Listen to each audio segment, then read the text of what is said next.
Hi friends, welcome to Ramyaraj DP channel. ముందుగా మా ఛానల్ని చూస్తున్నట్లయితే ప్లీజ్ లైక్ చేసి సబ్స్క్రైబ్ చేసి పక్కనే ఉన్న గంట సింబల్ని క్లిక్ చేస్తే మేము పెట్టే ప్రతి నోటిఫికేషన్ ముందుగా మీకు వస్తుంది. హరివంశ పురాణము 5వ అధ్యాయం కోసం తెలుసుకుందాం. 9 రోజుల పారాయణ ఉద్యాపనం.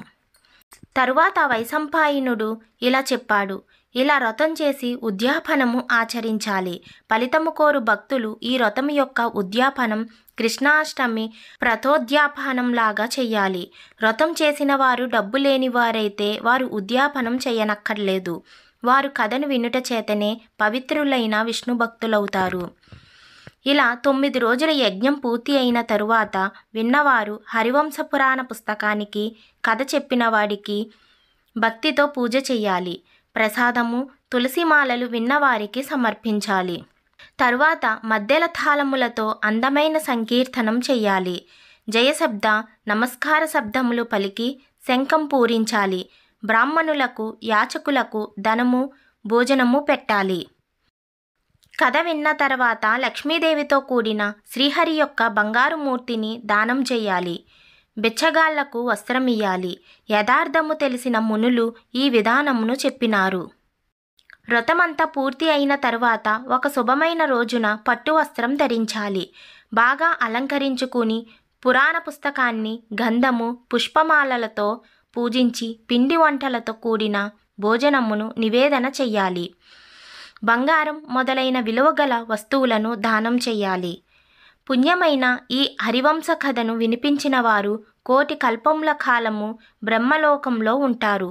పురాణం చెప్పిన వారికి ఆసనాలను, కంబళ్లను, చర్మాలను, వస్త్రాలను, మంచాలను, బల్లాలను ఇచ్చేవాళ్ళు.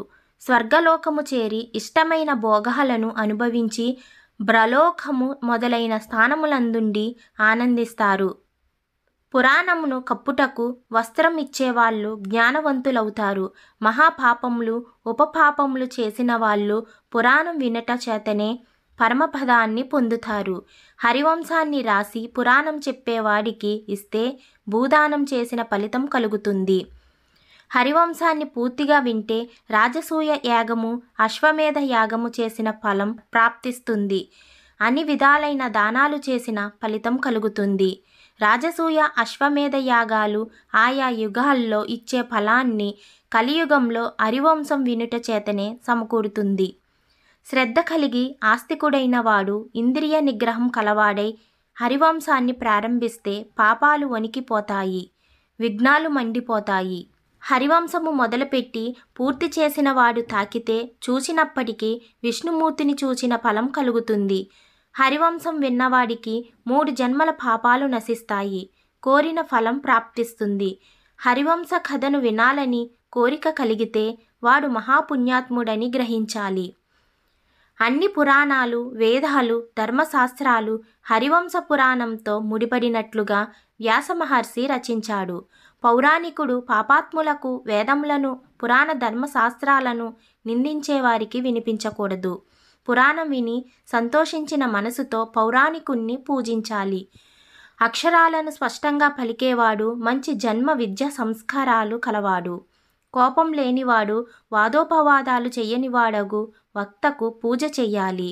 అతని వివాసానికి గ్రామదానం, కుండలాలు, తలపాగా, పుష్పమాల, చెప్పులు, గొడుగులు ఇవ్వాలి. గుర్రమును, ఏనుగును వాహనాలుగా ఇవ్వాలి. పట్టుబట్టలు, మనులతో తయారైన ఆసనం ఇయ్యాలి. కుటుంబంతో కూడిన వానిని అలంకారాలతో అలంకరించి మంచి వస్త్రాలు ధరింపచేసి అతనిని వ్యాస మహర్షిగా భావించి నమస్కరించాలి. అతడు సంతోషిస్తే దేవతలందరూ సంతోషిస్తారు. హరివంశం యొక్క ఫలితాన్ని కోరేవాళ్ళు డబ్బుకు కకృతి పడేవాళ్ళు కాకూడదు.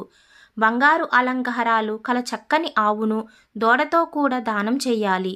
పౌరాణికుడు సంతోషిస్తే దేవతలు సంతోషిస్తారు. వాళ్ళు సంతోషిస్తే అనుకున్న పని నెరవేరుతుంది. హరివంశమును పూర్తిగా విని పౌరాణికుని పూజిస్తే మానవుడు దేవఋషి పితృరుణాల నుండి విముక్తుడవుతాడు. అతని పితృదేవత నాశరహితములై లోకాలను పొంది సంతోషిస్తారు. హరివంశ ప్రారంభంలోను సమాప్తిలోను మానవుడు పాపములు నశించి పితృదేవతలతో పాటు సంతోషిస్తాడు. ఇలా వ్రతం జరిపినట్లయితే మానవుడు సంతానమును పొందుతాడు.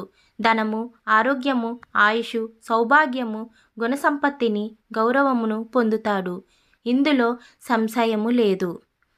ఇది పద్మపురాణమందలి హరివంశ మహత్యంలో పురాణం వినే పద్ధతిని చెప్పే శ్రీ హరివంశంలోని 5వ అధ్యాయము.